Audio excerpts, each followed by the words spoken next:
So good morning. Good morning. Okay, good. The coffee's working. All right. I think, welcome to Baby Boomed, Healthy Aging and Supportive Housing.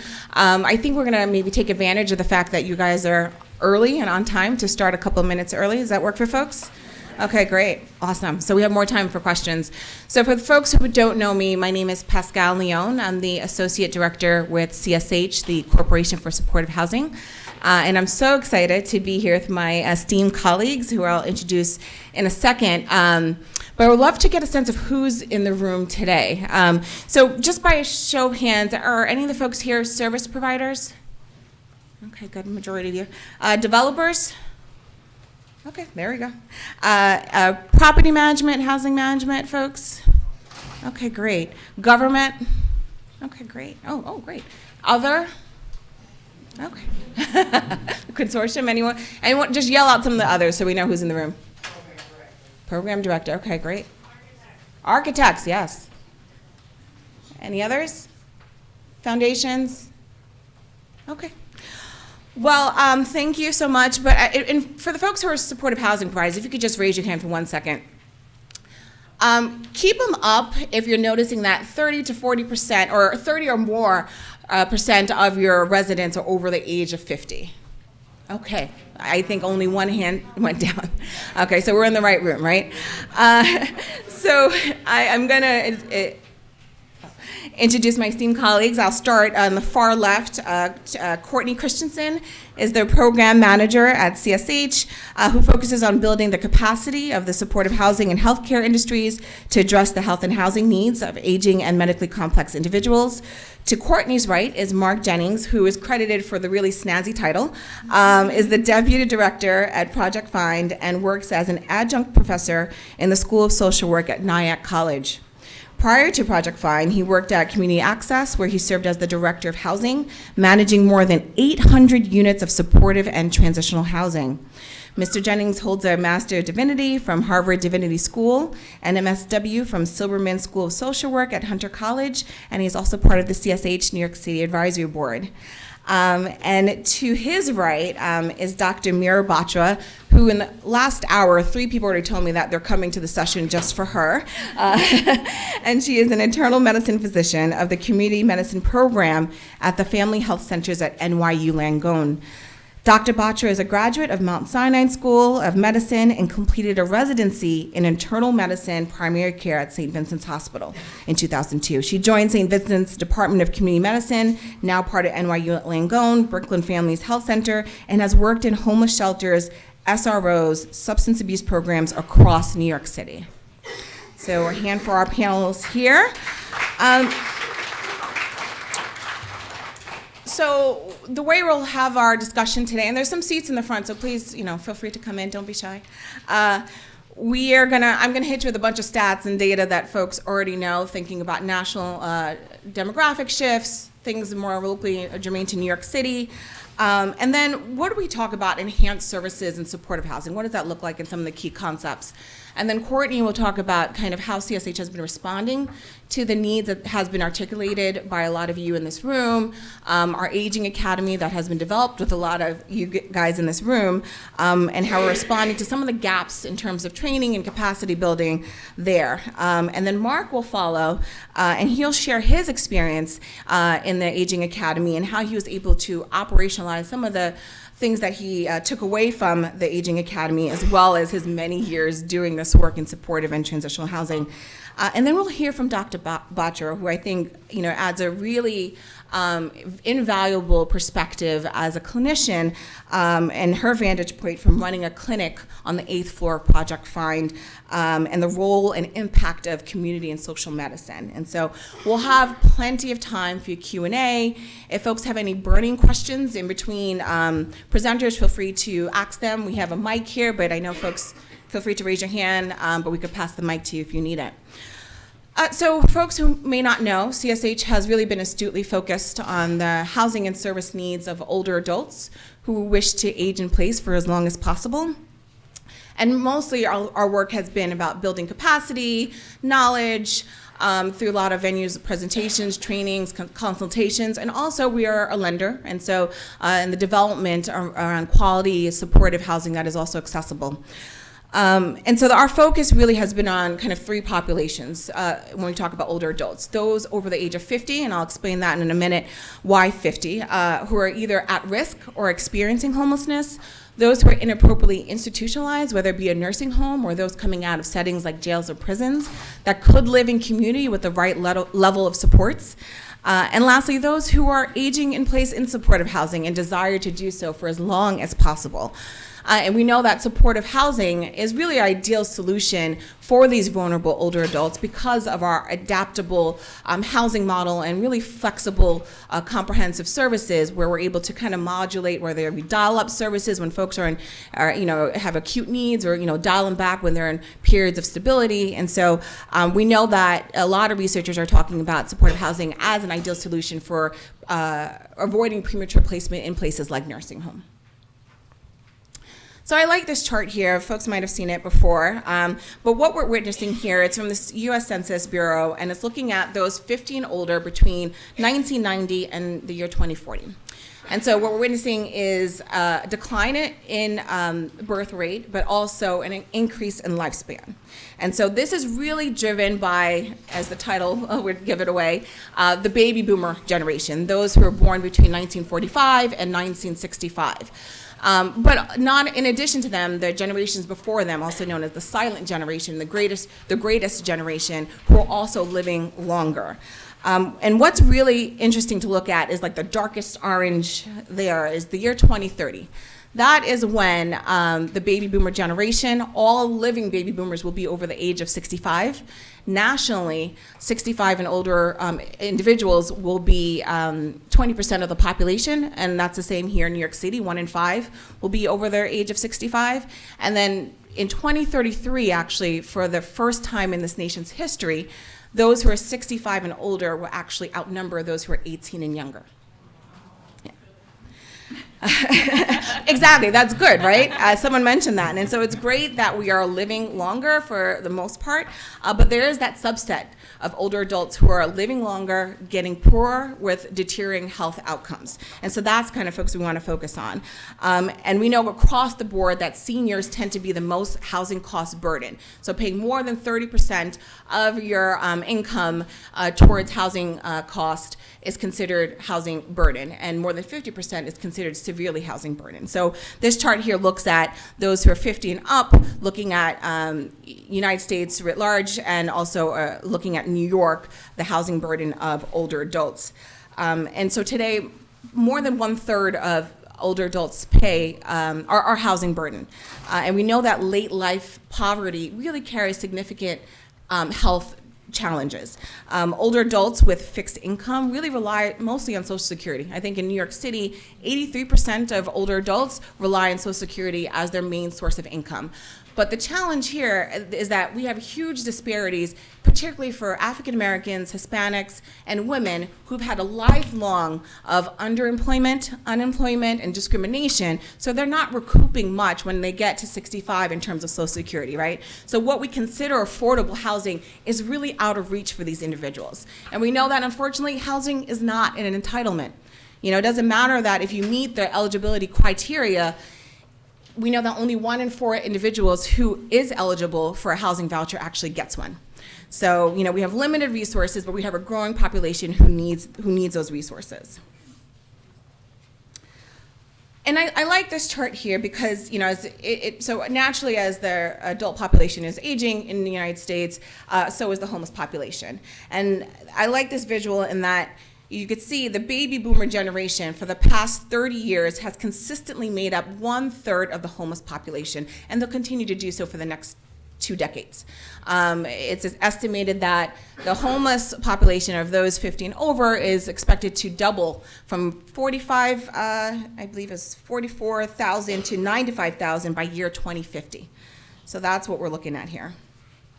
And I thought I'll add some data from the New York City Department of Homeless Services dashboard so we could focus here on New York City. So this is looking at, the 65 and older, I want to point at.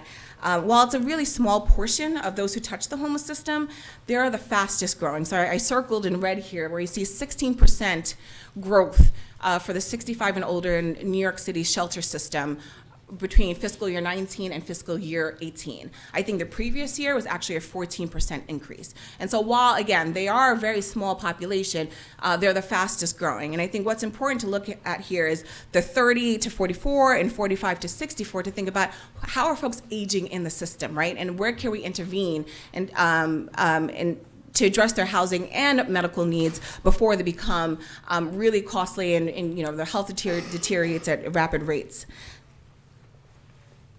And so, of course, as supportive housing ages, so does its residents. I remember a provider told me the other day that they just celebrated the 99th birthday of one of their residents who's been there since the 80s, right? And so, when thinking about their service package and the contracts they got 30, 40 years ago, how is it meeting the needs of this individual now, right?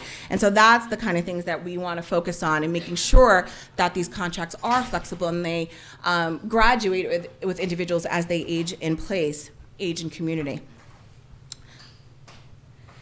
And so what does this mean in terms of health and aging and homelessness? We know that homelessness and health are intimately interwoven. Poor health is both a cause and a result of homelessness. And so those that are getting on the street, as I mentioned, are getting older and their health is deteriorating at faster rates. And I focus on the 50 and older for this point here, is that research has shown that, particularly for homeless individuals, those particularly chronically homeless, that geriatric syndromes, whether it be cognitive decline, functional impairments, delirium, falls, incontinence, we're seeing those present at much younger ages. While a lot of the research points at 50 and up, we know that we hear from providers, see folks nodding their heads as early as 45, late 40s with some individuals. And we know that hard years living on the street and shelter, and actually jail and prison is where you age faster than street and shelter. And so we have to start thinking about those who are re-entering the community and how do we best support them, particularly with a geriatric lens. But just to stay on this slide a little bit more, we know that homeless individuals 50 and up are more likely to have more chronic conditions compared to those their housed peers and younger homeless individuals, and are more likely to use the emergency department and be hospitalized. And so a lot of you may be familiar with a study that came out early this year. Dr. Dennis Culhane's working with the mayor's CIDI, which acronym is leaving me right now. Okay, no one else knows it. Also with Dr. Kelly Doran had put out some research. They looked at 3 communities, New York City, Boston, and Los Angeles, focusing on the aging population. And they looked at shelter and healthcare use, looking at, I think, all claims data in these 3 communities. And they saw that, if nothing is done by 2030, the homeless population over 65 will triple in these communities. And they used a cluster analysis to categorize the mix of service use and shelter use among homeless older adults and identified what are the appropriate interventions. So, really quickly, the cluster 1 is where a bulk of where homeless individuals over 50 fell, right? These are folks who use mostly shelter, moderate healthcare use, right? I think on average it's about 44 shelter days per year. And with these individuals, they felt that, opportunities for self-resolving and a subsidy, whether it be rapid rehousing, light touch services, might be the best intervention for these individuals. Cluster 2 and 3 are individuals who use a little bit more shelter and more hospitalizations and ER visits, where permanent supportive housing may be that good alternative. And I think that was about 14% of the cohort. And that last 5%, I think this is where our folks kind of really fall in thinking about enhanced services. These are folks who are heavy, long-term stayers in hospital and inpatient settings, and little shelter use because they're institutionalized most of the year, right? But we think that with supportive housing and additional supports, that enhanced services, this is the folks that we could target who are that top 5% who make up, about 50% of Medicaid spend. So this is where I like to spend a little bit of my time talking about what we mean by enhanced service models and supportive housing. So let me just look at my timing. Okay. Okay, good on time, have a couple of minutes. So here are just some key considerations on thinking about enhanced services and supportive housing. You know, I think, again, we must always recognize that that accelerated aging is a result of, hard years living on the street or shelters or in institutional settings, like jails and prisons. And for that, a lot of their health needs have been unmet. And so when we think about, I always go back to the service contracts and making sure that they're comprehensive and flexible, that ability to dial up and dial down where needed, and that they're age-appropriate range of services. And that can include anything between specialized outreach services, assistance with activities of daily living, 24-hour crisis assistance, coordination of physical, behavioral, and substance use treatment, efforts to address nutrition, meal services, rep payee services. I think I'm speaking to the choir, and then I also want to talk about isolation, right? The importance of social connectedness, particularly for this population. I also want to point out cultural competency and cultural sensitivity, particularly in New York, right, where I think close to 45% of the senior population is foreign born, and they speak up to about 200 different languages, right? And so we, in our programming and our services, how are we being culturally responsive to not only their needs as they age, how they view aging culturally and spiritually, to have that component as well. There's a great intersectionality between cognitive decline and memory loss and homelessness. And so as the overall population continues to grow, that will be more prevalent. There's about 47 million people nationally who have some type of dementia, and that number is expected to grow to about 73 million by 2030. And so it's important, and I know part of our Aging Academy, we have some trainings that when is it dementia or when is it a later life psychiatric condition, right? How could you tell the difference? And how do you know if it's, dementia or maybe substance misuse or abuse issues, as we know that medicine reconciliation is a really big piece of that in medication management or assistance. I want to mention, social connectedness. Isolation kills. I think we know that. A lot of studies have linked social exclusion and isolation to higher mortality rates.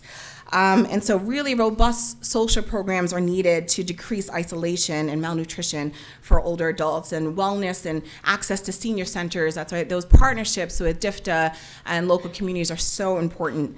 And finally, I want to talk about the ability to actually age in community. I try to stay away from aging in place, because a lot of times that can be stuck in place for a lot of individuals who have mobility challenges, right? So one stat that I always think is staggering from 2015 during the Obama administration, Jennifer Ho from HUD had shared that less than 1% of existing publicly funded housing is wheelchair accessible in this country.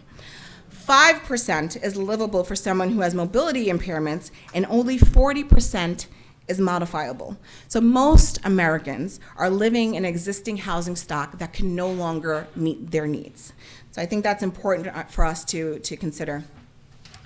And I could spend all day on this, but I will just share that, CSH is working across the country and looking at really innovative service-enhanced partnerships, and we worked with Dr. Batra and talking about health center and supportive housing projects partnerships. I think Project Find has a really great example of how they're able to address the unique needs of really vulnerable older adults. We're seeing a lot of PACE for the program for all-inclusive care for the elderly, which is a Medicare, Medicaid-funded program for folks who are 55 and older, but out in San Diego and now in Los Angeles to address their aging homelessness crisis. We're seeing more of this being scaled in terms of PACE and supportive housing partnerships.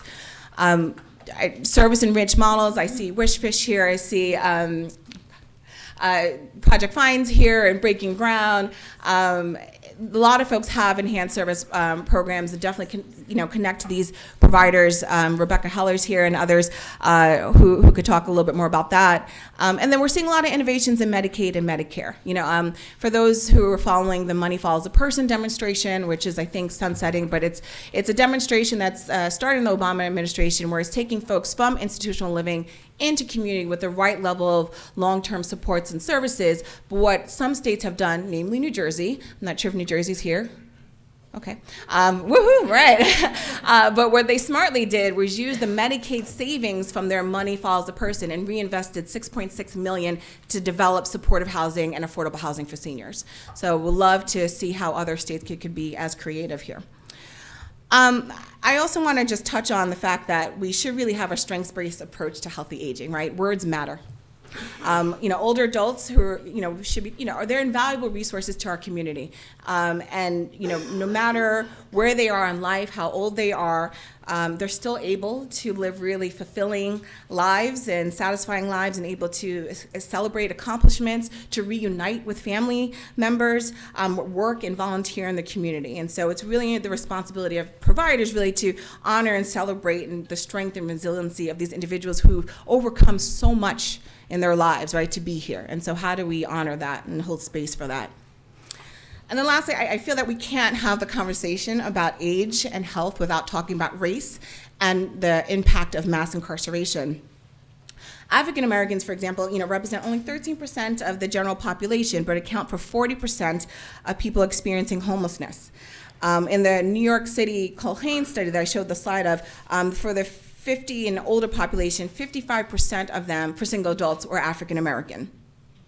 And we know that things like structural and institutional racism, discrimination, implicit and explicit bias, coupled, as I mentioned, with underemployment and discrimination, have played a role in exacerbating these racial disparities. I think this stat is really fascinating. Between 1993 to 2013, those 55 and older in state prison grew by 400%. And remember, these are the settings where people age fastest.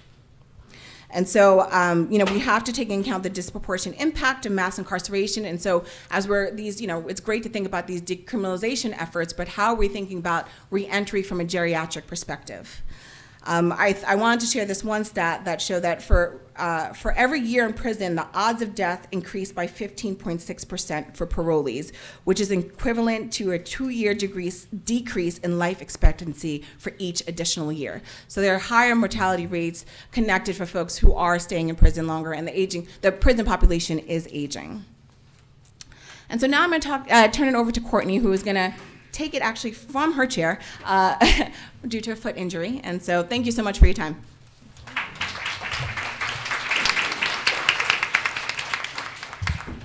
Okay, can everyone hear me okay? Okay, yes, I have my own mobility challenge, so I'm gonna stay seated, but thank you all, and thank you, Pascale. I was asked to be on this panel just to speak a little bit about the Aging Academy CSH run. So you won't see me in your program, but I work with Pascale if you need to get in contact. So, what's really clear from the data that Pascale shared is that supportive housing really needs to be responsive to the needs of its aging tenants if it's going to achieve its core purpose, which is really to provide that platform of accessibility, affordability, and services for people to empower them to thrive.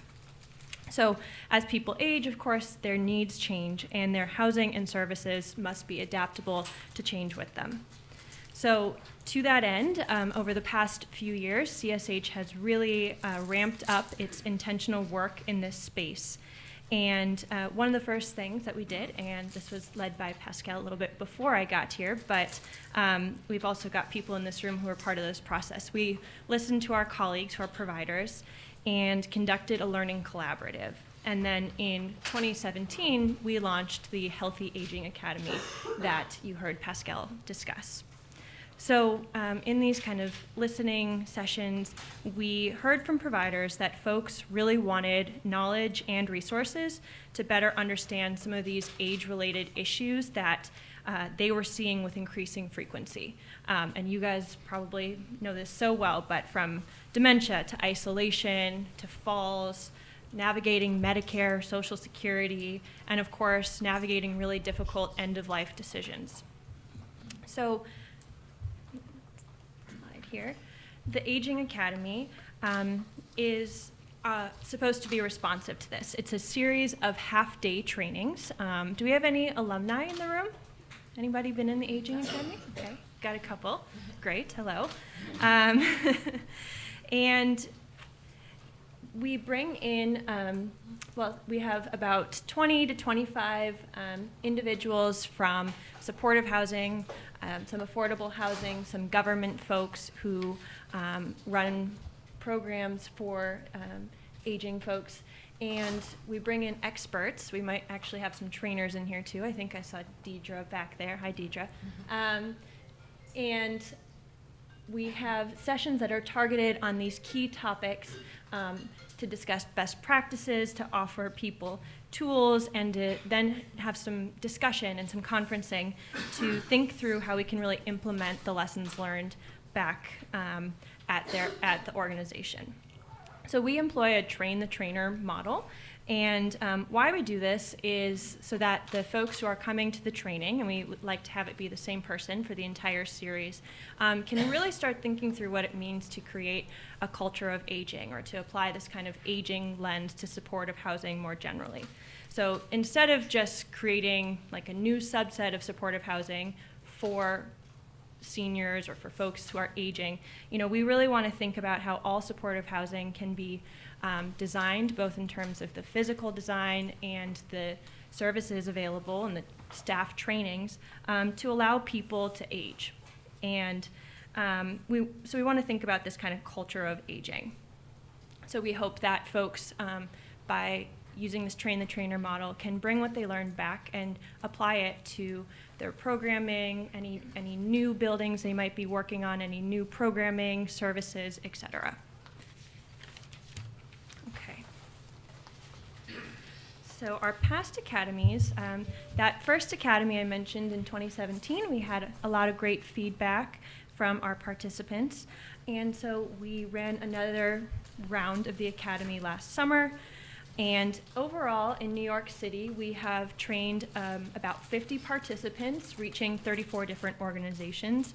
I mentioned that it's primarily supportive housing providers, either supervisors or case managers themselves, but we've also heard from our friends in the affordable housing space that they have tenants who are frailer and often with fewer resources than the folks they have seen in the past. And so they've reached out for these resources as well to be a part of the academy, to try and apply that aging lens to their work for a population that has a little bit of a deeper need. So in addition to the local academies we've done, we found that, I guess not surprisingly, this kind of need for resources and information goes beyond New York City, and across the country, people are facing the same challenges. So last January, we launched a national web-based version of the Aging Academy. So we had to pare down the curriculum a little bit. As you can imagine, no one wants to sit through a 4-hour webinar. So we had overwhelming interest. We had 135 participants join from 17 states plus DC. And this just has really encouraged us to continue to really further these messages, keep speaking about these issues, keep listening and learning from all of you, because this is one of the biggest issues that collectively the supportive housing world and beyond is facing. So a little plug, we are running another Aging Academy this summer.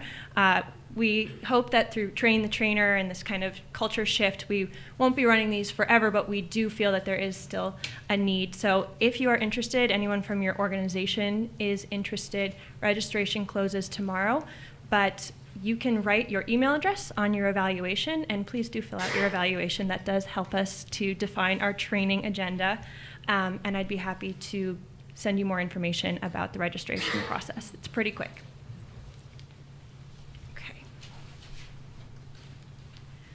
So the curriculum, there are not this many individual sessions, don't worry. But first, I just want to thank some of the organizations who helped us think through how this curriculum should be designed. So Project Find, Wishfish, Breaking Ground, BCHS, Acacia, if any of you are here, thank you for your brainstorming in the early days.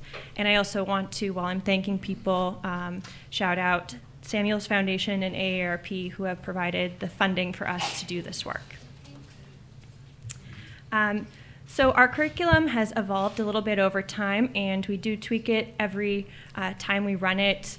just to perfect, but also we want to make sure it's tailored to the interests of the people who are participating. We do expect and hope that these sessions are interactive and really tailored to the needs that people are facing in their work. So I won't read through all of this, but just to highlight a few, we try to make sure that we are looking at safety both in a unit, in the building, safety from a more cultural and inclusive perspective. We look at isolation, community integration, social, mental, physical, behavioral health, a whole bunch of different great topics. And I just want to reiterate what Pascale said about how we try to make sure we take a strengths-based view. That's really central to this academy. We want to start out by dispelling any negative myths that are all too common in our culture about how aging might be something like a process of decline. That's the opposite of what we want to do, especially in supportive housing. And so we really try and focus on the strength, wisdom, adaptiveness, and resilience that comes with age. And this allows us to focus on thriving, which is especially important for folks who, may have faced quite a few hardships throughout life, whether that be poverty or health challenges or discrimination. But we want to make sure that we're really taking and starting from a holistic view of empowering folks to thrive as they age.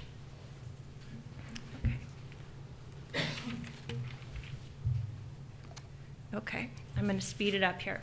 So overall, we've gotten a lot of great feedback. Thank you. I don't know, some of you may be quoted on here. But we've heard from participants that they've been able to use the information they've learned through the academy to improve their tenant assessment processes, to offer enhanced service packages, and to design new projects and to apply for ESHI as well. So, and these are the kind of outcomes that we really care about, that we love to hear about when there are these great tangible impacts. So just a couple of quick lessons, and I think, this is hitting on many of the things Pascale discussed, but we've gotten the chance to learn a lot, which has been great, and thank you to all of you. And this helps us to refine our role and our approach. So just a couple quick key things that we've learned. First of all, we really want to kind of shift this culturally, right, to think about aging and how we support that from the beginning. Also, the strengths-based view, of course, right? Supportive housing is about empowering our tenants to fulfill their goals and their potential.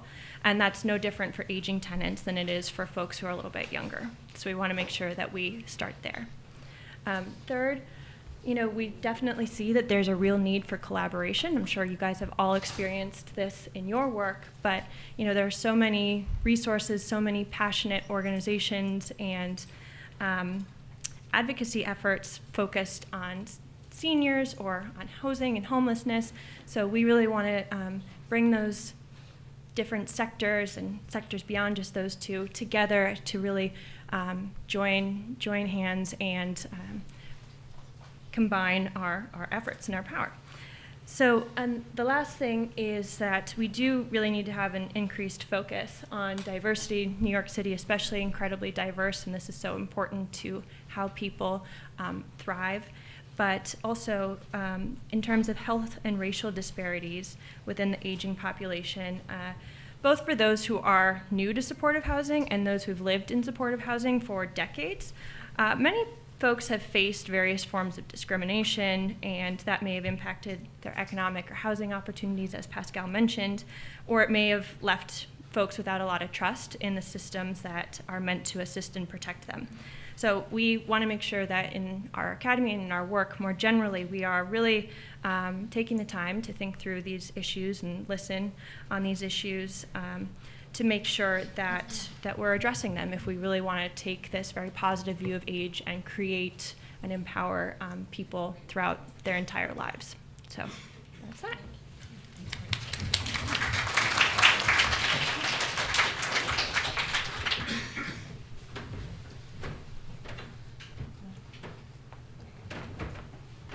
So, one, I want to let you know that I may be antisocial, but I am catching a plane today. And so I'm going to be leaving sharply as soon as we finish. And so Please don't hold that against me if you see me run out. Find me in the program. I definitely would love to talk. Why did I go to this Healthy Aging Academy, this CSH thing? Harvard, Howard, community access. Why did I need to learn this stuff from them? That's my job, is to kind of talk about what I learned from the academy and how I put it into play. So I was having a little transition of jobs, moving from community access to Project Find, and part of my new job was looking at our fiscal department, property management, and the services team. And so one of the things as Project Find, it caters to older adults.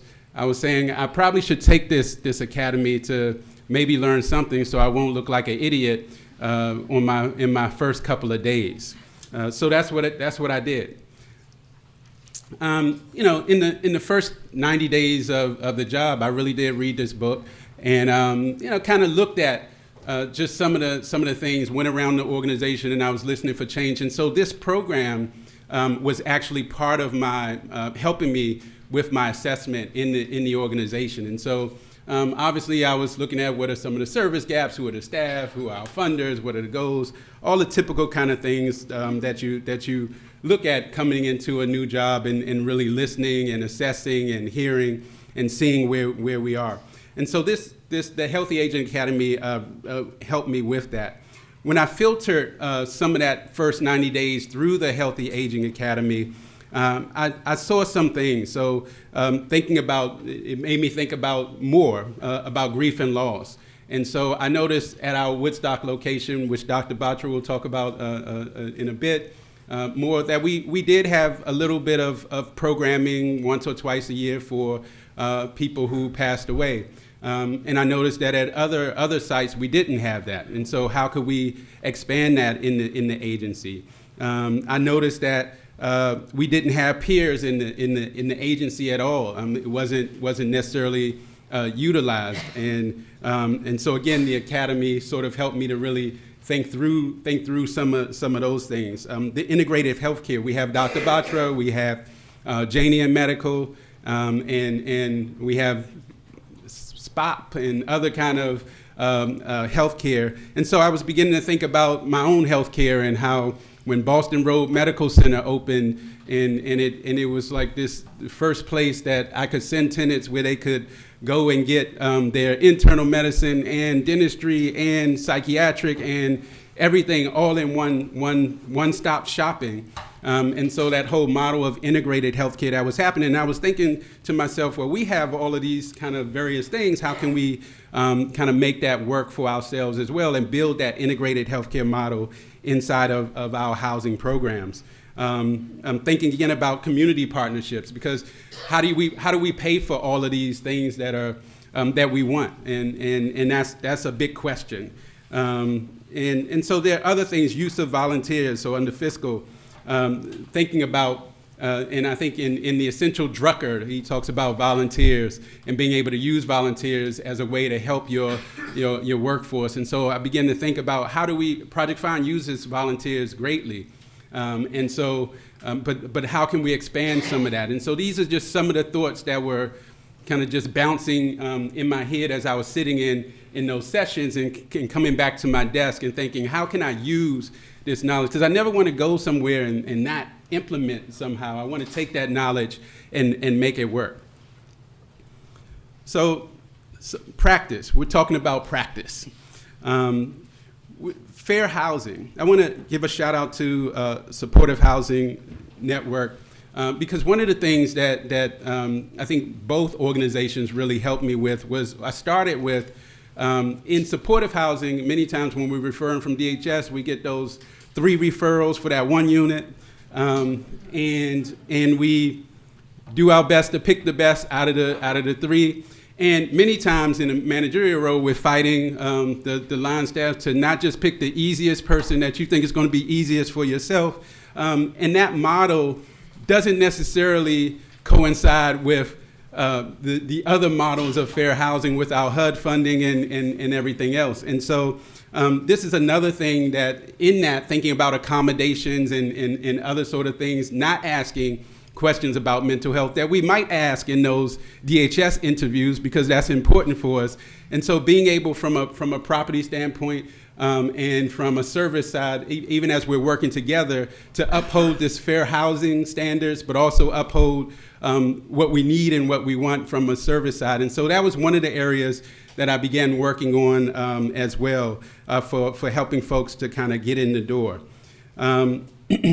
Harm reduction was a big part of the training and it's part of the community access lineage that I definitely bring with me. And you see some pictures here.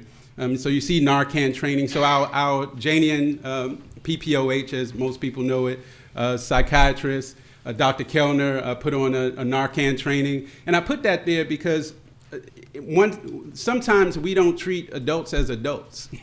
And that's another thing from the service side. And again, the Academy helped me to tease this out a little bit more. When we think about the groups we do and all the other things, I think that's another push for me is these are adults. And we can talk about adult things. We can talk about sex. It is okay.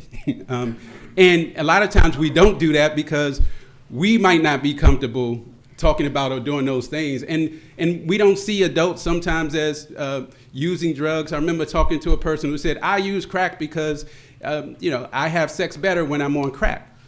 And so we don't think about that in terms of age and, they're 70, 90 years old. They don't use crack. It's all right. And we might know better. This is preaching to the choir. But again, so Narcan training, we see a healthy aging group. So people are engaging in folks.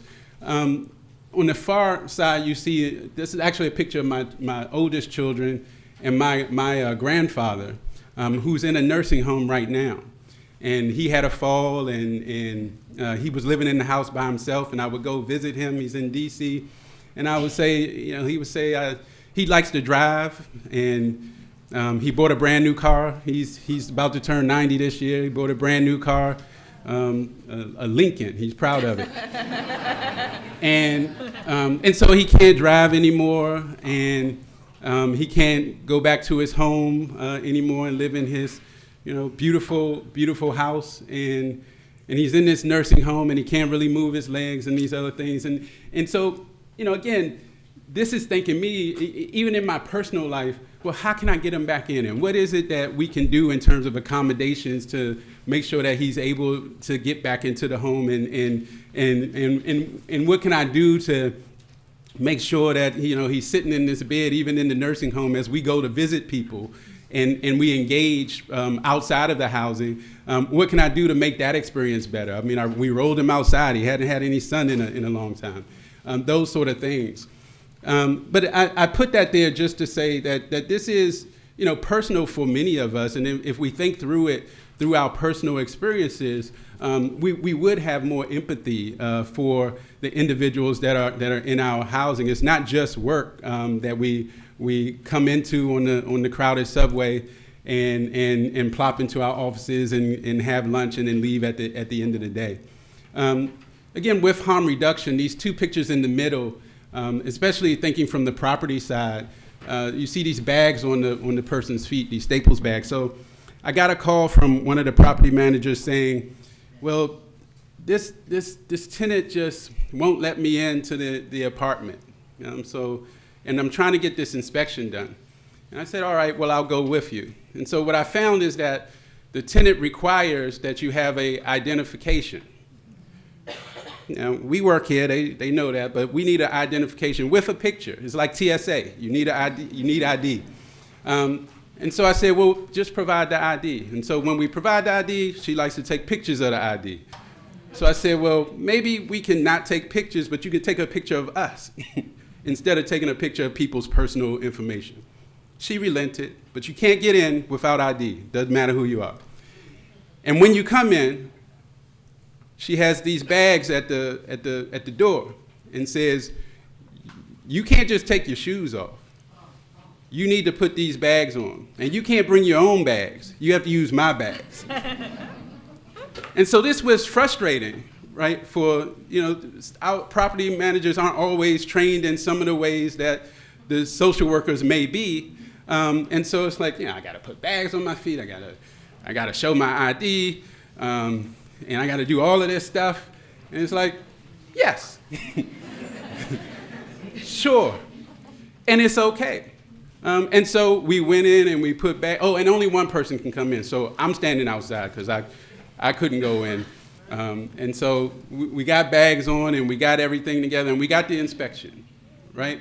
Which is the end product and the end goal. And so, again, I think one of the things that was really pushed in the Aging Academy was to think outside the box, think about ways of being able to get things done. And then over here is so we like to talk about the pretty stuff and what looks great and good. And we don't always talk about some of the things that we know is real in supportive housing. And so those are our friends, those bugs.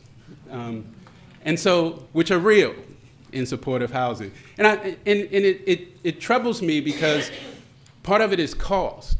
How do we pay for some of these things, especially as older adults? What I'm encountering is, so we can do the extermination, but the biggest part of that is the prep.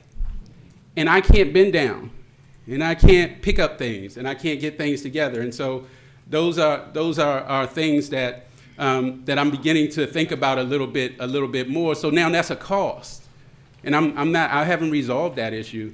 Y'all might help me with that in terms of how do we pay for that, and how can we, when we have all of these number of units, how can we, pay $1,000 for prep before the exterminator comes in and pay for the exterminator and other things. We do want to develop community partnerships. As you see, we try to stay connected in the community. Bombas provided 2,500 pairs of socks. So they really do give away a sock for a sock for our homeless in-reach program. In terms of partnerships, and that's another thing that we have, I stayed connected with Community Access, and they were able to leverage some of their resources to help us with hearing voices training, which again, as we talked about, dementia and mental health is a big part of things. The World Health Organization has stated that 15% of adults age 60 and over suffer from some mental health issue. In other terms of partnerships, we have a shower room here at Woodstock. And one of the first things I saw was this shower room, and just the shower, and we give away clothes, and it's this small little space. But for me, it was a big diamond in the rough. And I was thinking about how can we expand this, and we were able to put together, again, some of the thinking from the Academy, put together a proposal to the Fan Fox Foundation, which was accepted, and we'll start in September, connecting with adding some psychiatry through Janian. We've connected with Howie the Harp to bring in a peer specialist. So that'll be our first paid peer worker in that program, and also connecting with NIAC to do an evaluation. And so those are just some of the things. We brought in an MSW. We had 2 employees in that space. And so we began to think about how can we expand that. We brought in an MSW. We brought in kind of peer interns. And again, just trying to expand our reach to be able to get people into housing. Another thing we implemented was our friendly visitors program. So we just started this. So again, talking about social isolation and those things. And these are Forbes. Forbes decided that they wanted to, they help us in another area in our senior centers, and they said, hey, we want to help you in your housing. And so our development department and worked with our social services department, and we began to, we're thinking through implementing a friendly visitors program in our housing, where people are coming in and taking folks to the movies, to appointments, shopping, and getting out into the neighborhood. So again, and lastly, so we were approached to be able to help Fairstead Capital, who purchased the building on 79th Street and is working with Sarah Funds to turn that into senior housing. And so again, one of the things that really struck me in the Academy was, if you have this opportunity, work with people from the beginning. So we are the service provider, but we're working with our partners from the beginning. And what we've been able to win is they wanted 1 elevator. We said, you got to have 2 elevators. And so that's gone through. We're able to design the community space. Our own architect is working through that. We're able to talk about some of the ADA compliancy things, like the ramp. There's no ramp in the front, and we're gonna get that. The connections to our socials, our social services and our senior centers, and so we're able to use our expertise to really help the design of the building. And this is here because our board is also involved, and our board wants to see us do more in the community. And so our board has really been driving us to work with caregivers. And so in addition, we're trying to help not just look at the individuals themselves and the tenants, but also their support networks and home health aides and caregivers. We want to be able to support them so that our tenants can have a better experience in housing, and also they can have a better experience, but we can also do something for them so that they can feel loved and supported just as well. And so our advocacy really does need to go not just to ourselves, but we need to think about our advocacy related to other individuals that are surrounding our tenants. And so I'll spare through that for our time and look forward to the Q&A. Oh.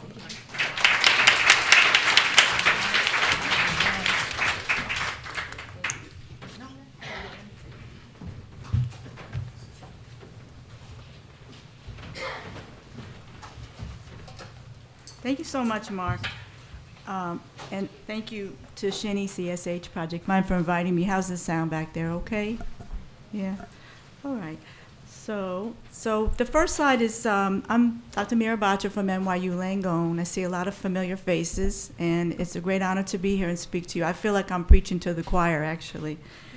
The little flyer on the right there is my flyer called Health is Wealth, and I'm happy to share it. I made it up. It covers a lot of older adult topics. And if you come to my clinic, I give you that flyer, and that's your homework. I circle the things that you might want to think about, like a colonoscopy. I check off the things that you did, like a flu shot, and I give you homework.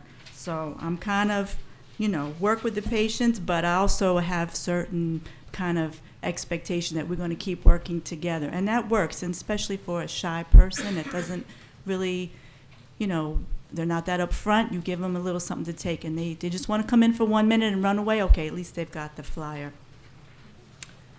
So I'm going to talk a little bit about community medicine program and what is community medicine. Community medicine is really an attitude. I think a lot of us have that attitude. Project Find has that attitude to go to the patient, to find the patient, to see a need, and to help with that need. This is a picture of Dr. Philip Brickner, who founded our department in 1969.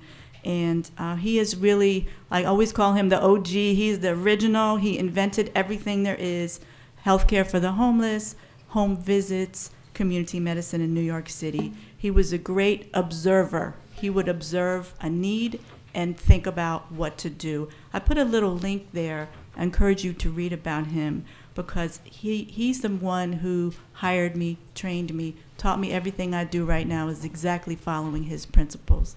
He found that he was working in St. Vincent's emergency room, and there were a lot of older alcoholic men coming in, DOA. They all had the same address, and he thought, what's going on here? So he walked over there and found it was an old flop house, as they call it, a flop house back then. It was an SRO, and he asked the owner, can I have a room here and set up a clinic? So that's what they did. That's how our department started. Basically, there was a need for healthcare. It was an old SRO. The men were dropping like flies, and we still have that model today. That's where I am at the Woodstock Hotel.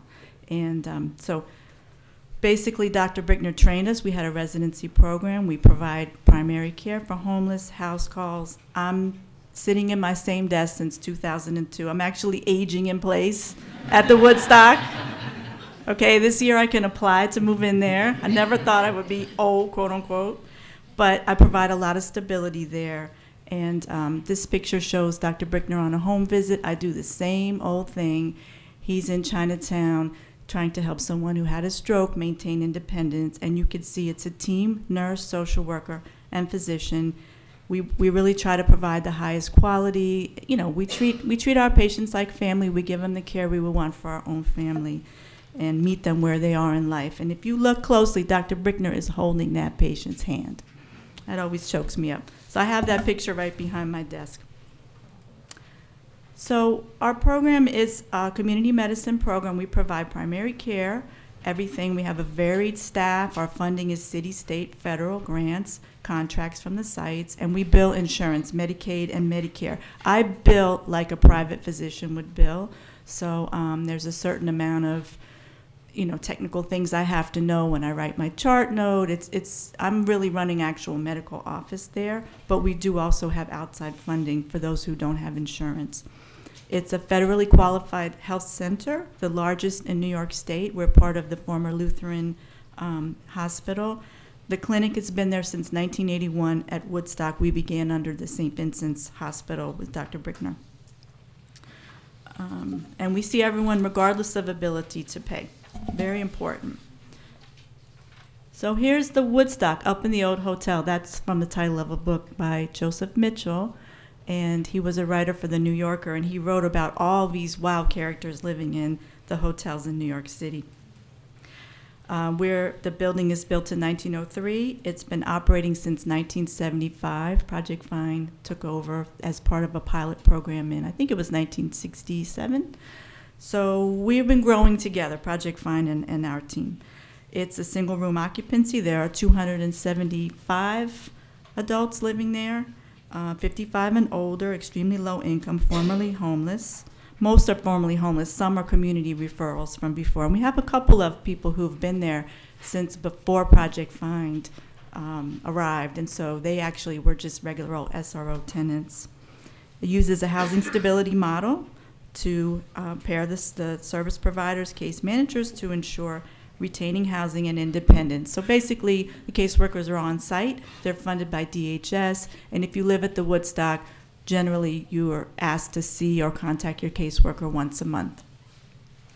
The website is projectfind.org in case you can't read that.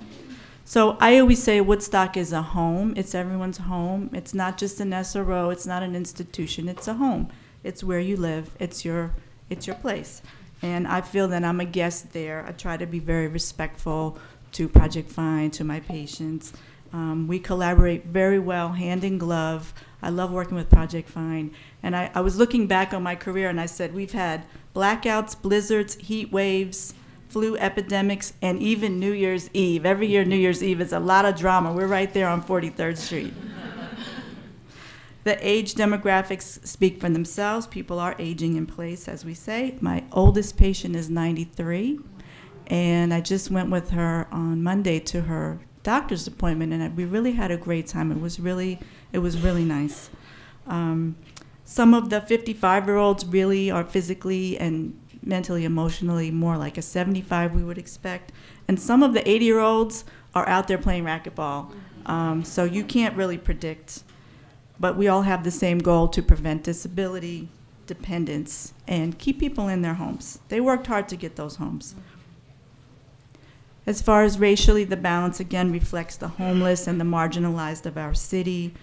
We have a wide range of backgrounds. It's a very diverse group, working class, some professionals, some are still working, full or part-time, on or off the books. So I really try to make my clinic convenient for them. I really support work and volunteering of all kinds. It's so important. It's a very diverse group, all different ethnicities, backgrounds, languages, and not everyone is a New York native either. Male and female. So I have my work cut out for me because we all know men don't want to go to the doctor. I do a lot of outreach, education, and we have an informal kind of peer educator system, what I call the buddy system, which is my buddy doesn't look good, doc, and so he gets dragged in by the ear by his friend. Many of our patients are single or otherwise isolated, and we have a lot of people who are estranged from their children. So, for me, I really try to focus on emotional health and when they're ready, even trying to find those family members, which could be very, very fulfilling. Woodstock is full of life, okay? We're old, but we're not dead yet. So here you see, this is Maggie. She is singing her heart out. We have a couple of residents here, and Maggie's a volunteer, and we have some people who live down the block. So the senior center is open to residents of the Woodstock, anybody who's homeless on the street over the age of 60, and also people living in the community. You can come in, get something to eat, don't break your budget, watch TV, play some pool, have a social life. If you need a shower, you can get a shower, get some clothing, and catch up on the gossip. That's what I call it. And there's also a really nice computer room, and you'd be amazed at how many people are surfing the web at all ages. So that's something that I try to also encourage. And if you want a little private computer lesson with me, you can come to my clinic, and I'll quietly show you how to use it, and no one will know, So Woodstock has tons of talent. It's never dull. I always say it's like a little village, or sometimes I feel like I'm living in a novel with all these characters circulating around. Within a 2-block radius, we have so much to do. Much of it is actually free. We're right by Bryant Park and Times Square, and believe me, I learned from my patients how to have fun in New York for free. They definitely illustrate the principle that age is a state of mind. And when I ask my patients, how old do you feel? Most of them say, I feel about 28, I feel about 35. They don't feel old, and they don't want to be treated as old. They want to be treated as adults, but not decrepit and not old. My friend Brian calls it positive aging. He said I have to trademark that term, positive aging. So there are tons of activities galore. I have the schedule here. It will make you dizzy of what goes on in that senior center.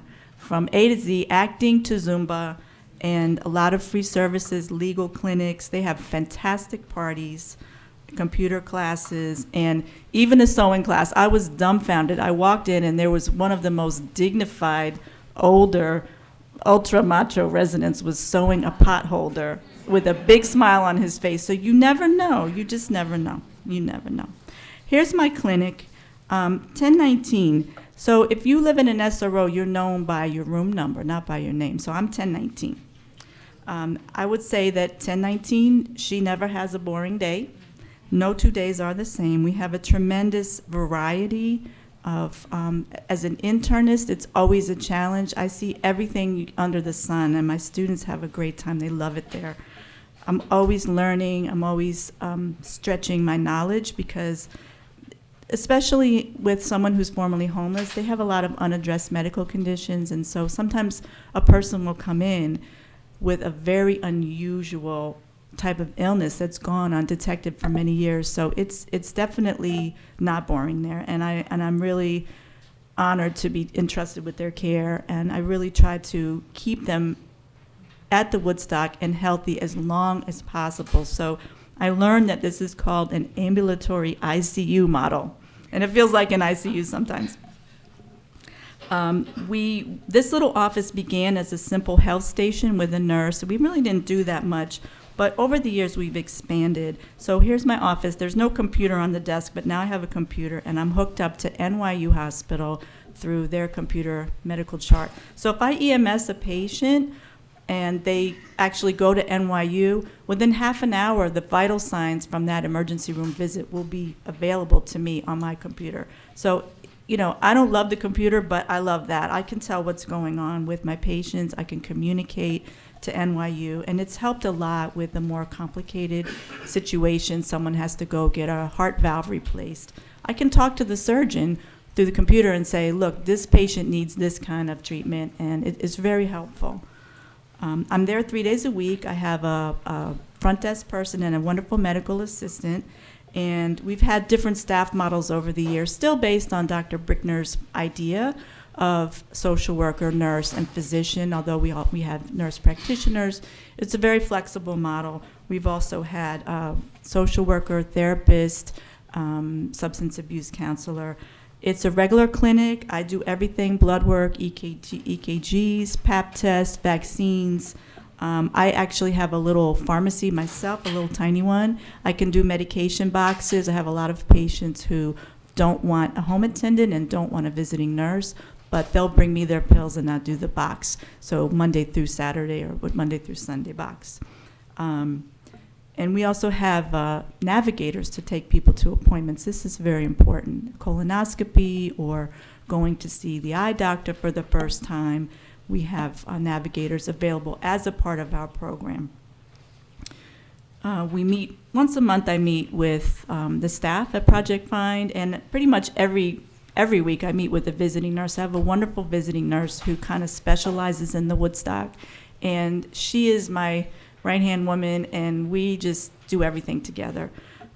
We get physical therapy, occupational therapy, home attendance. We work very tightly as a team, and as well as the psychiatrist on site. What did I wrote here? Black eye. So one day I had my first patient came in with bird mites. I don't know if you've heard of those. He was living in like an abandoned church somewhere. And so I had to look that up. Then the next patient came in with digitalis toxicity, which is also very rare. I said, I don't know, what am I doing here? So I had to look that up. Then the third patient came in. I mean, he's in his 80s with a black eye and an orbital fracture, a fracture around his eye socket, from getting in a fight because somebody owed him money. And he's in his 80s, you know. So that was just one day. So you never know what's going to happen. All right. How do we work? Blood pressure. I can say it in one word, in 3 words. Outreach, outreach, outreach. Be visible. Here I am doing a blood pressure screening at a health fair. Be visible. If you want to provide any kind of service, you know, people have to see you. They have to put the name to the face. And if you go out and get the patient, which is what Dr. Brickner taught us, outreach is key. Outreach makes things happen. Outreach the staff. Let the staff know what you do. I love to always talk about our shared goals. We like to prevent emergency room visits, hospitalizations, nursing home placements, any kind of crises, a fall, an overdose, a mental health crisis. We really want to promote our mental, spiritual, physical health of our patients. Their quality of life is so important. And teach the next generation. This, I think, is a secret weapon that we have.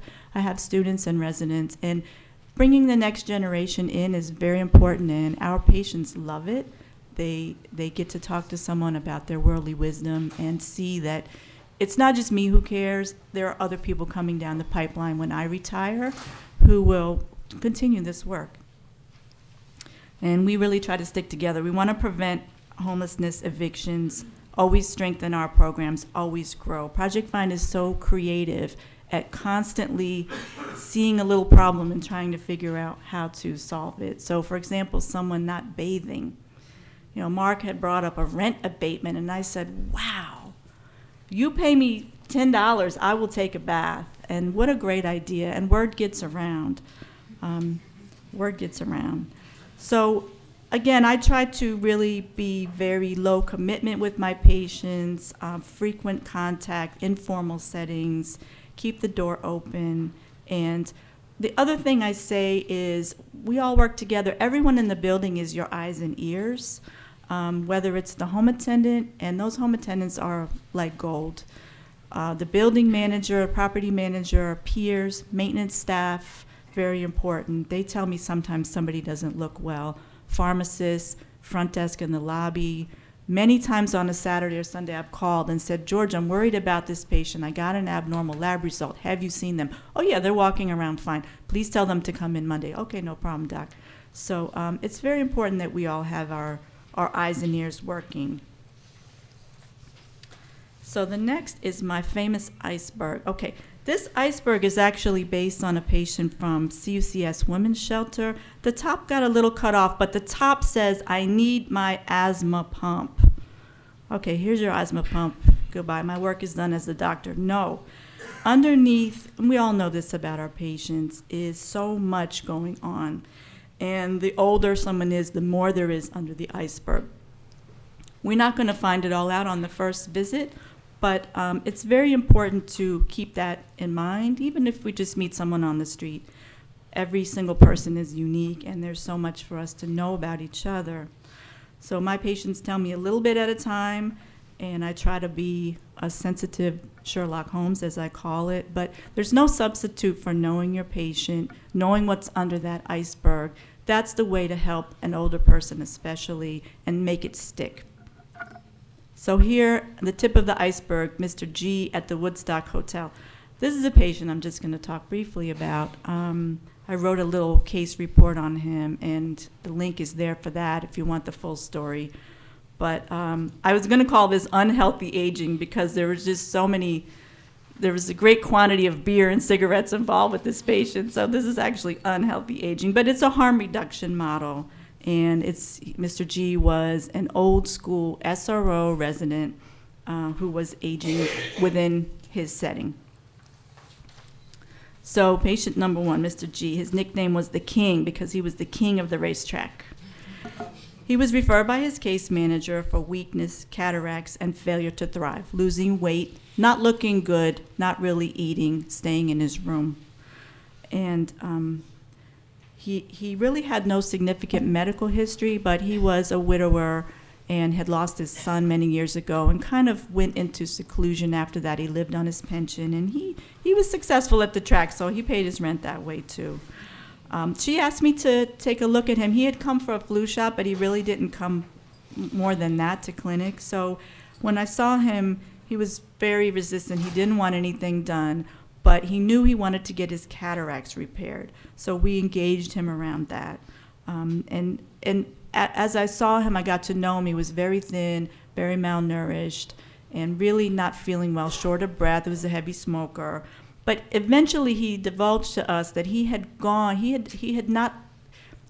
the emergency room. EMS had taken him in when they came to get someone else at the Woodstock, and they said he didn't look good.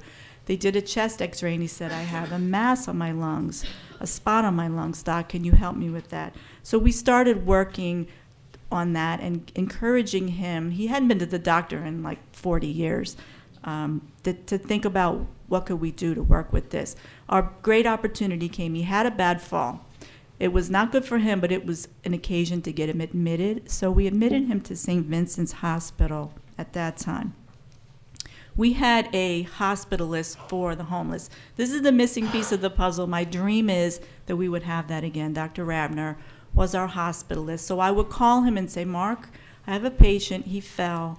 He's coming from the Woodstock. Admit. Click. That was it.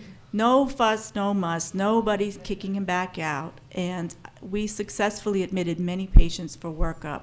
It's kind of the other piece of the respite puzzle is being able to admit who needs to be admitted based on your judgment and knowledge of the patient. So many lives were saved with this admit Rabner click. So he was admitted, and let me see.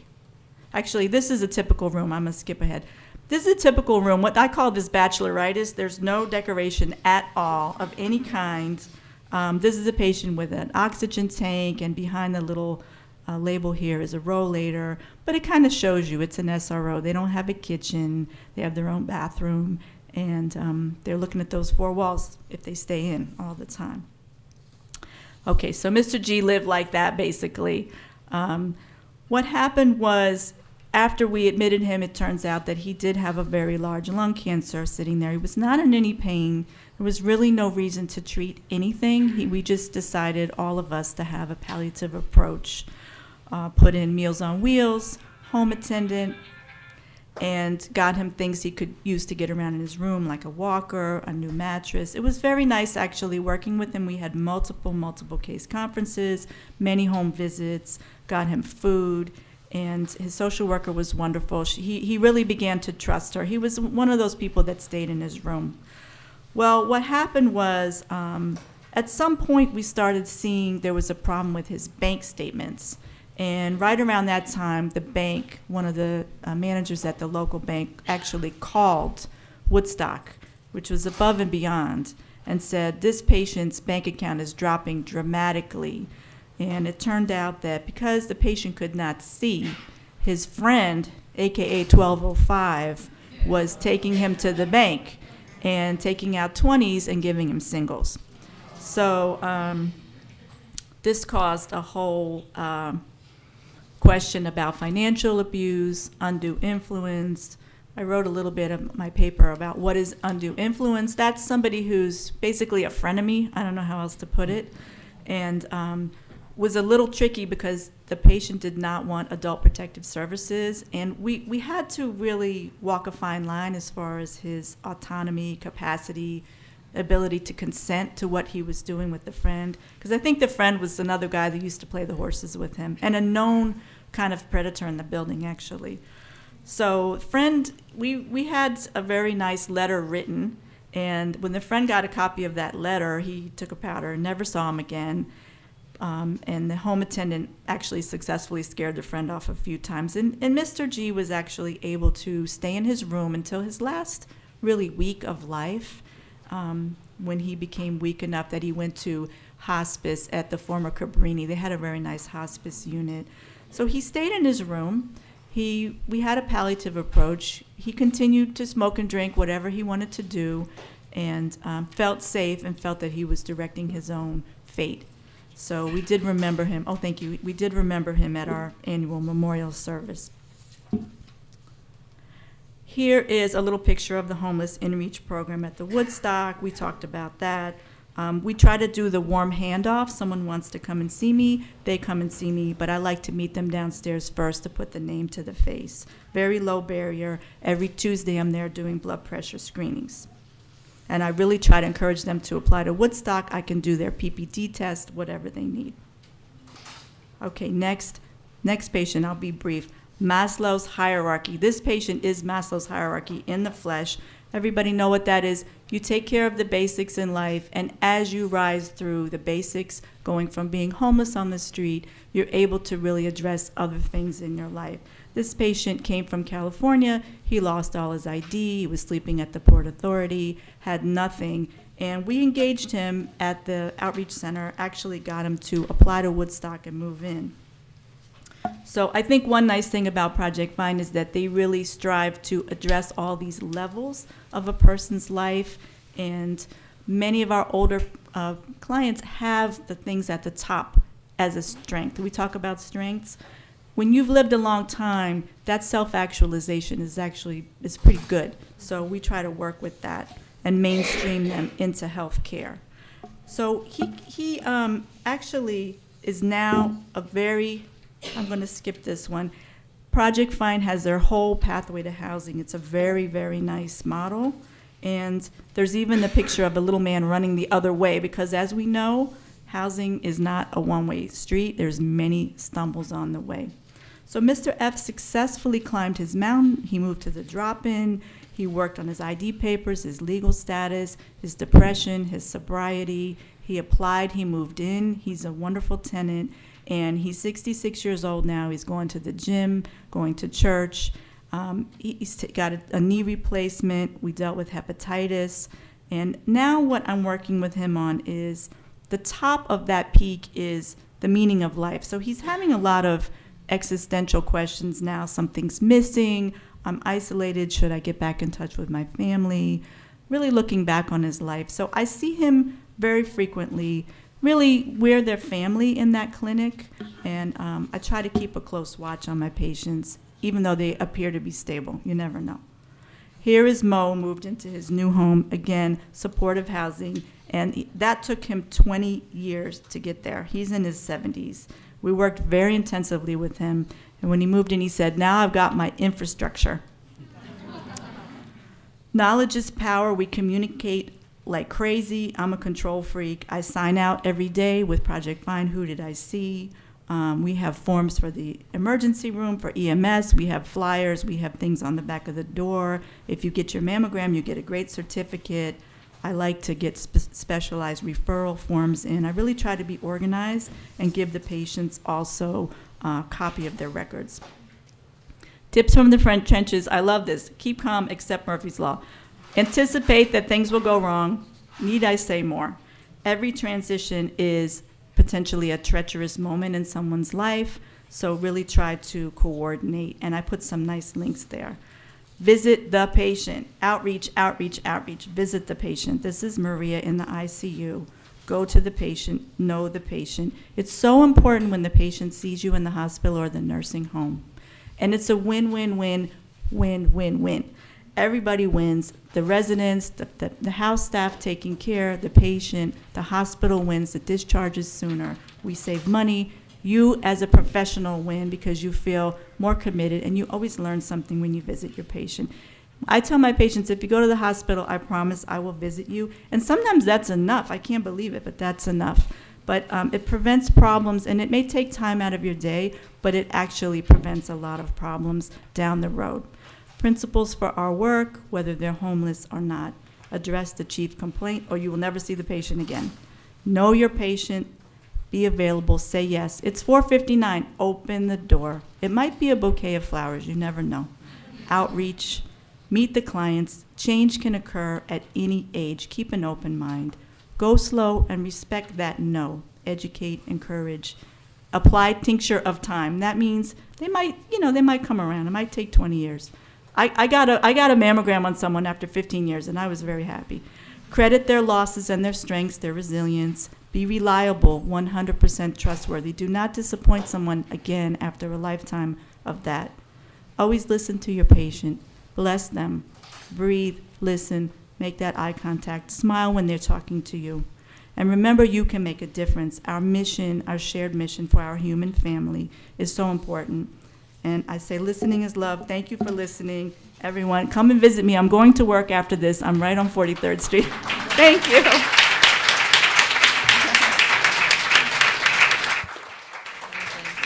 And so I see folks stepping out. I just want to encourage folks to do your evaluation if you have a chance, and just want to thank again the panelists for your great presentations. We do have time for questions. It's not noon yet, and so yes, Jenna.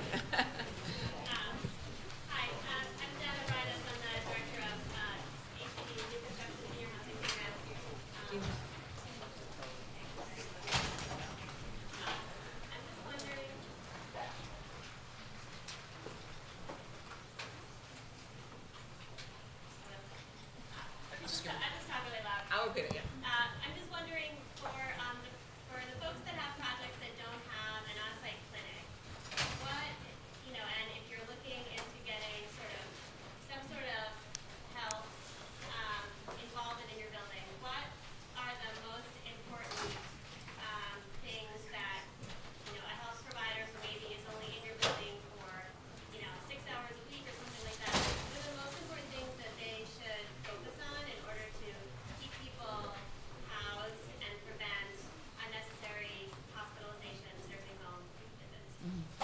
And just to repeat, I'm not sure if Jen was asking for folks who may not have clinicians on site, for the part-time practitioners who do come maybe 6 hours a week, what are kind of the most important things to help keep folks in their homes and reduce maybe potentially avoidable hospitalizations? I would say visiting nurse and home attendant. Visiting nurse, home attendant. And if you have, through the HMO, a care manager, those things are great. You need somebody to be in the room and let you know. Do they have their medicine? Are they drinking again? What's going on? You need eyes and ears in the room, if they will accept a home attendant and visiting nurse. But I think my question was more specifically about are there specific sort of health care aspects that the providers should be focused on, like blood pressure testing, what are the quick and dirty? Oh, if you just had to choose a few things, like if you just had a few hours a week, I think having that open door and having people just come in and frequent visits.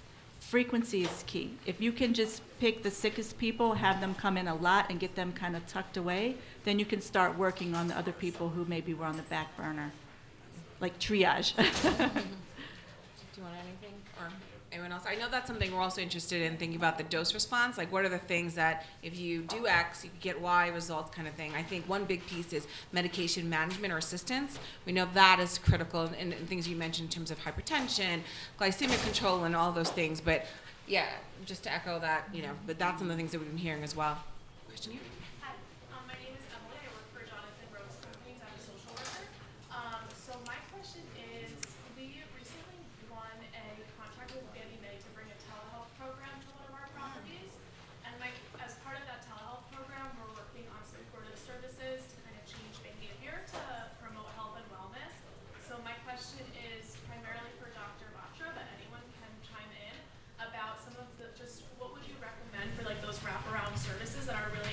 helpful in terms of long-term, behavior change towards better health outcomes?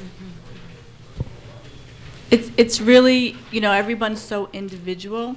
That's the problem. I don't want to generalize, but I think having a health fair, having a fair that's open, like that open door approach, and that will bring in the people who are really willing.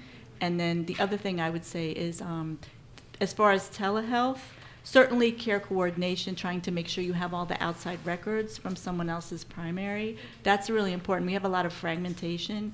And so if someone is coming in from outside, whatever you can do to get the pieces of the puzzle, call the pharmacist, call the emergency room, get the pieces of the puzzle together before that telehealth visit, that will help a lot too. I just want to add the consents are really important in that situation, because having that information and having people open to providing the information will help us with the ancillary services after the sessions. Anyone else want to add to that, or a new question? Okay, new question here. Yes, please. Hi, my name's Shane Wertheimer. My organization does property management in supportive housing, and I feel like we have this small group of people that are, maybe it's like the H20 principle, like they take up a lot of our time, and where we really struggle is people that may not be appropriate for nursing home because they're 50 or have heavy substance abuse issues or aren't interested, like for a variety of reasons, nursing home may not be on the table at the moment, but are so service needy we can't necessarily provide them what they need to live successfully in our housing, which might be too independent at that point. So we're in this kind of middle ground where they need more than what we can provide, but nursing home is not really an option. What have you found has worked in cases like that? Again, I try to put as much as I can in. Like Woodstock, we're limited. After 10 p.m., no guests. So if you can make it from 10 p.m. until the morning when your aide gets in, we'll figure it out. If you've got a buddy you can call, if you've got a PERS, if you fall. We struggle with that too at Woodstock. I think the more you can put in, that's, again, if you could get a nurse to come and visit from their HMO and do a global assessment, what can we come up with? And you could even get, there are physicians who make house calls. And if you don't have medical care on site, there are beautiful house call programs all over the city. Mount Sinai has one. So sometimes there's a waiting list, but it certainly helps a lot to just get that outside person to come in, and they have a dedicated after-hours line. Whether someone picks up the phone and calls if they fall out of their bed, okay, that's a big problem. Sometimes we have a harm reduction approach with things like falls. But there are many things that can be done in the home now that can be brought in. Time-consuming, yes, some people are always in a crisis. Their sugar's always 1 billion, and they just, it's just always a crisis. And for that person, again, I always say frequency. The more you can get ahead of the crisis, the better. And eventually you will start to smell it coming. But it's very hard. You don't have somebody on site. It is very hard. It is very hard. And we're really leveraging to manage long-term care for things, so they have money to be able to buy hospital beds and all manner of things that might typically come out of our budgets, the housing budget. Right. Someone coming into the home from the MLTC can really outfit that room in a safe way for the patient to stay there. Did you have a question here? Yes. My name is Emma Ransom. I'm from BronxWorks. We have a scattered site supportive housing, and I guess my main question is if you have any advice on, like, our clients are generally older, so some of them now are losing their independence due to their health decompensating, so they can no longer walk upstairs and things like that. So how to combat or help the clients combat, like, those depressive episodes that they start to have because they're no longer independent and have to stop working and things like that. What kind of mental health services do you have on site? Is there Or scattered. your scatter site? So there's really, So they see a case manager Yeah. once a week. yeah. I don't know. This might be, something where telehealth might even work out as far as that. It is very hard. With scatter site, it's very hard because you spend so much time getting around that the actual day, you don't see that day to day. I wonder about something like telehealth, or if there were a way for them to be connected by the phone or online or something like that. And also informal, I mean, to me, informal networks are very valuable. The neighbor, the friend, as long as it's a healthy relationship. And maybe even a home attendant. Many of my home attendants are really there for socializing, and they don't actually do all that much work, but they prevent those 911 calls if they might think about a home attendant, or maybe their neighbor has a home attendant that they relate to, you know. But it's tough. You don't have all that, you know. Yeah. I think we have time for one more question. Is there any other questions? Oh, here you go.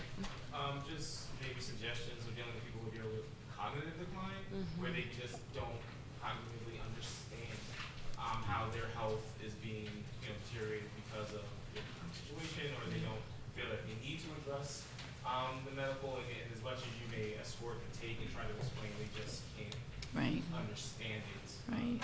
Where they can actually take care of them. This is a big challenge for me too, and I realized as I was preparing this that every single one of my patients with dementia is very different from the others, and their ability to stay successfully in their rooms is so different. You know, I have one that wanders. I have one who thinks he smells smoke all the time and pulls the fire alarm. I have another one who won't let anybody in. And one who won't eat. So they're all very, very different. I mean, that's something we individualized. And again, you always, as a physician, I look at the patient's safety. What is in their best interest? Are they safe? Are they sound in this setting? But it's very, very frustrating. And sometimes a person with dementia will actually listen to someone else, maybe a peer or a friend or family member. Sometimes someone else can explain things, but we don't have a good medication for dementia. So it is very, very frustrating. And just to try to stay ahead of the curve. I mean, the thing with dementia, again, is that Murphy's Law, anticipating problems. But I know how it is. They don't understand why can't I leave that cigarette burning? Why do I have to take this medication? What I, again, always say is try to find that right home attendant fit. There are people who really can work with a dementia patient and someone with dementia and actually help them to reorient gradually. But would that person accept it? I don't know. It's a tricky one, because as people are aging, my goal is never to put someone in a nursing home unless I really feel that they're in a dangerous situation. A lot of the places where, like Woodstock, there's actually an informal support system there. Everyone had, people who have a little ID bracelet, and the front desk does kind of keep an eye, which I appreciate. We've had people wander, but I don't. Everybody's different with their dementia. That's all I can say. You would know how they were before, and then as they get worse and worse, a neurologist certainly is a good idea to have them assessed. But at a certain point, dementia becomes almost a harm reduction, and see what their goals are. And see if they can, what goal that they come in with when they moved in, and are you still maintaining them on that goal? Mm-hmm. Yeah. And I realize we're out of time, and I know someone has a plane to catch, but I want sorry. So no, we're fine. I just want to thank again Dr. Batra, Mark, and Courtney, and all of you guys for your attentiveness. If you have just a spare second, if you could just give us your thoughts and feedback on the evaluation, and we'll see you guys around the conference. Thank you. Yes, Thank you very much. Oh, okay. I felt like I suddenly it was like 5 minutes. How my hands are cold. How are you? Of course. Of course. And that's what they said. Yes. Now what's your name? My name is Jeffrey Seward. Appreciate you. Thank you so much. I was doing social work. Oh, we love them all. Ansel, Dr. McAdam. That's me. Hi.